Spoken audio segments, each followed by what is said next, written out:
Joining us, MS Now political analyst and Democratic strategist Basil Smikle, Rick Stengel, Sam Stein, still with us.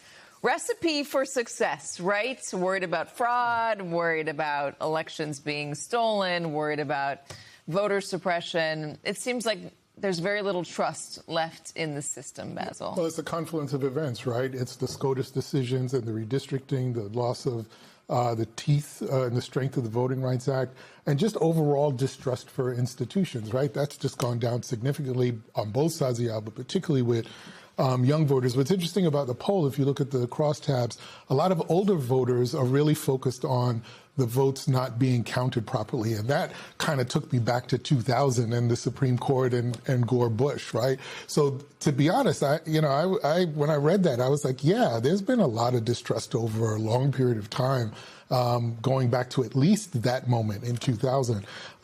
So all of the things that we would normally do, persuasion, all the voter protection, that has to be built in well ahead of the actual election as opposed to closer to it, which folks would normally do. We talk about this a lot, about people not trusting the system, but correct me if I'm wrong, Sam, I don't have the numbers right in front of me, but the turnout for presidential elections the past few cycles has been breaking records. So even though people aren't trusting the system, they are still showing up.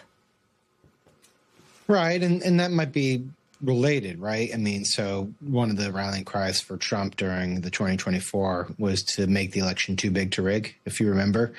And so he sold his people on the idea that if you just came out and voted in such vast numbers, they can't cheat you out of a win. Now, everything about it was sort of preposterous. They've investigated voter fraud allegations ad nauseum in multiple states and found vanishingly few instances of it. But it was a motivating factor for his folks. And, similarly, obviously, when Trump's on the ballot and, even during the COVID pandemic, that is an incredible motivator for Democrats who feel very petrified by the presence of him in the Oval Office. And so they go out and they vote, too. We'll see if these trends continue. Obviously, having this amount of distrust in the security of our elections and the results and the accuracy of the results is a huge problem. A massive problem, and I don't think our institutions are doing a very good job to convince voters or people that our elections are secure. I don't want to discount that, but I also do want to hold on to the numbers here and be impressed at Americans showing up to participate and vote in the system. And when we're talking about November, there is a whole lot of Democratic enthusiasm, independent enthusiasm out there. People are not happy with the way things are going. And the feeling out there is that people want to participate to change the way things are going. The next opportunity to do so is November. Yes, and that's a good thing. I mean, in looking at the statistics, I actually was surprised by how low the amount of distrust in elections is. I mean, with elections, there's perception and reality, right? So the reality is, voter fraud is 0.00001% of all voters. That's the reality. Everybody agrees with that. Perception is that there's something wrong with the elections. And part of the thing that I think is a problem in our democracy, and Basil, you were talking about going back generations, we don't explain how elections work. We don't do civics. We don't do civics.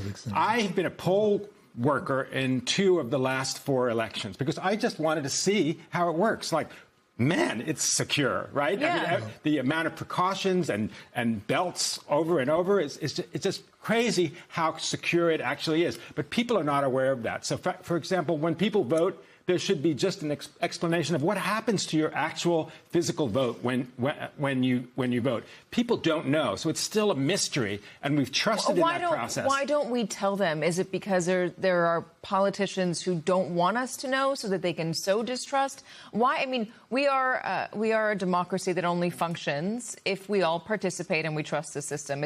It behooves us all to better understand it. Why have we not, even before now, gone in and done what Rick is suggesting, explain how this works? Why have we not invested in civics programs in our schools so that people understand this democracy? Well, I have an answer for that. Great, we actually did. I think the parties used to really do that. And there are a lot of organizations, NAACP among others, that actually go into communities and do that. Here is the problem that we face today, and it's actually not exactly a new problem. when you look at K-12 education and when districts don't have money, some of the first things to go are some of those kinds of classes. It's art and music, yes, but it's also things like civics. So then the burden becomes, it falls on all these other organizations to do that work. And they can't do all of it, number one. And number two, when you look at the fact that there are over 14,000 school districts in this country, 14,000 different ways to teach kids. When you look from state to state and district to district, there are some areas that are going to teach civics. There are going to be schools that are going to teach debate, so that, you know, when young people actually come of age, they are really conversant on the issues and how to think critically. But you have some districts that don't teach that at all. And you look at some place like Florida, which is taking so much out of the curriculum, some places that didn't even teach phonics again until recently. So you wonder why there is this patchwork of civic engagement, because it's almost by design that they're trying to keep people from not being engaged. Let's talk about redistricting. Net good, net bad for Democrats. Is it going to matter in this moment when people are as angry and frustrated about the economy?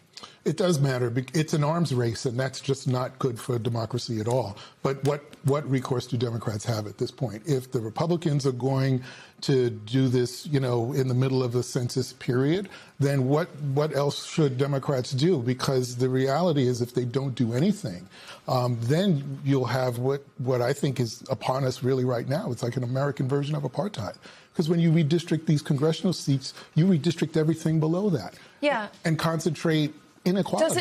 Is there a backlash among the voters who are being disenfranchised, or the voters who are being told that their districts are being broken up?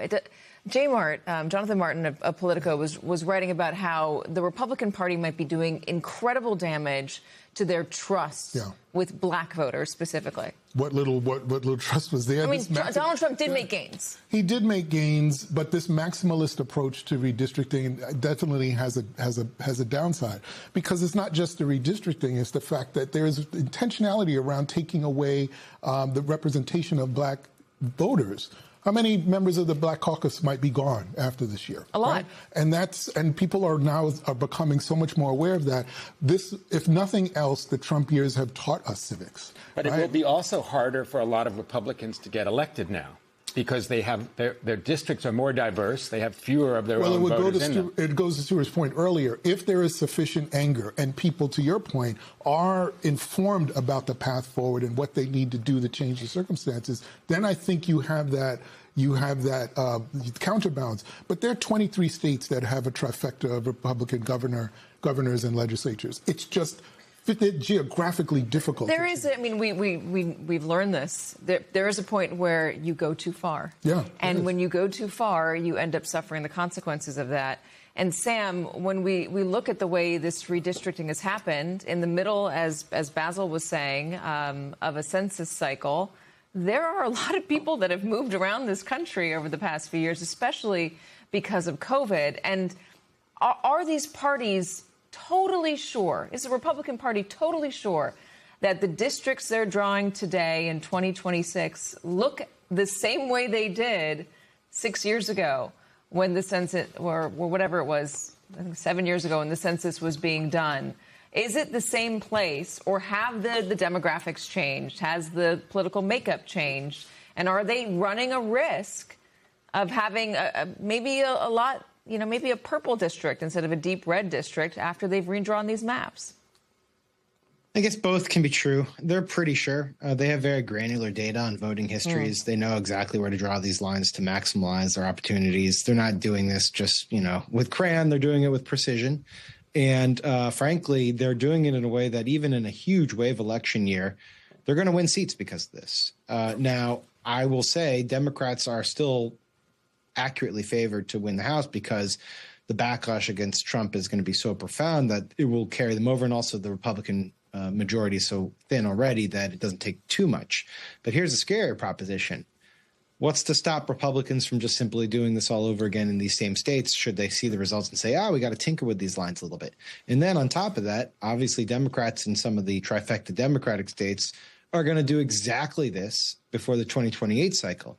This is the beginning of the bifurcation of the House. It's not the end point. This is going to be something that happens every couple of years, modified with, you know, the most up-to-date data and statistics that they can compile with districts kind of revised down to the street to make sure that each party optimizes as much as they can. And we're going to have a future in which there's probably like a dozen House seats that are competitive each cycle. Should be dystopian. Sam,